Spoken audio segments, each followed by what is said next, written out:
பிரார்த்தனை பண்ணிக்கணும். எந்த ஒரு கொலையும் வரக்கூடாது பிரார்த்தனை பண்ணிக்கணும். அவங்க பேர் நட்சத்திரவாதி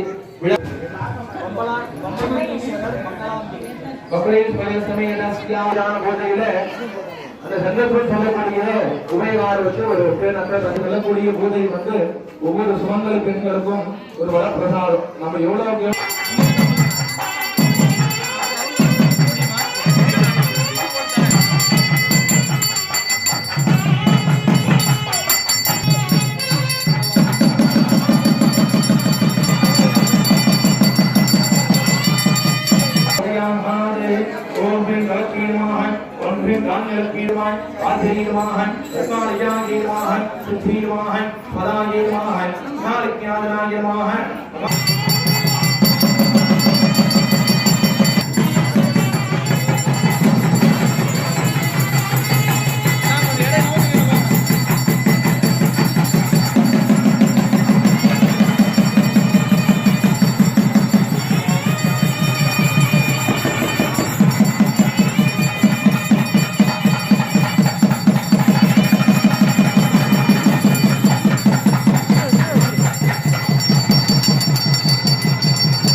பன்னிரண்டு ஆண்டு காலம் தண்ணியிலே வச்சு நீர்வளம், நிலவளம், விவசாயத்திற்கு உண்டான அனைத்து செழுமைகளும் மிக சீரும் சிறப்புமா இவங்க நடத்தி தராங்க.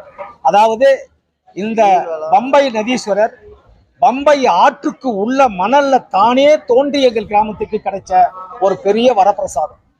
இந்த நீர் வரப்பிரசாதத்துல நாங்க போன ஆண்டு அதே பம்பை நதீஸ்வரத்துல நம்ம பம்பையில நதியில கிடைச்சதுனால நாங்க பம்பையில இருந்து தண்ணி எடுத்துட்டு வந்து பம்பை நதீஸ்வரருக்கு பம்பை அபிஷேகமே செஞ்சோம். இப்படி பல சீரும் சிறப்புகளை எங்க கிராமத்துல வாழும் மக்களுக்கும் மற்றும் இதை சுற்றி இருக்கிற மக்களுக்கும் ஒன்றும் இல்லைங்க, தண்ணி பற்றாக்குறையே எங்க கிராமத்துல கிடையாது. அருமையா எங்களை பாத்துக்கிறாரு. அது மட்டும் இல்ல, போன வருஷம் திருமண திகழ்வு பண்ண மழை, இந்த வருஷம் 2வது ஆண்டு மழை தெஞ்சோம், மழை அடி அடி நடிக்க போகுது, மழை உருவாயிடுது. இப்படிப்பட்ட இந்த சூழ்நிலையில இந்த பம்பை நதீஸ்வரர் 100 ஆண்டுகளுக்கு முன்னாடி உருவாக்கப்பட்ட பல்லவர்களால் கடையப்பட்ட மாபெரும் லிங்கம். இந்த லிங்கத்துக்கு எங்களுக்கு கிடைச்சது எங்க கிராமத்துல மிக சீரும் சிறப்புமா நலமோட நாங்க அத்தனை பேர் இருக்கிறோம். இந்த திருமண நிகழ்வு நடத்தினால் விவசாயிகளுக்கும் விவசாய மக்களுக்கும் மற்றும் எந்த விதமான நோய் எதிர்ப்பு இந்த கொரோனா பரவி இந்த கொரோனா தடுப்புக்காகவும் நாங்கள் முன்னாடியே இந்த சீரும் சிறப்புமான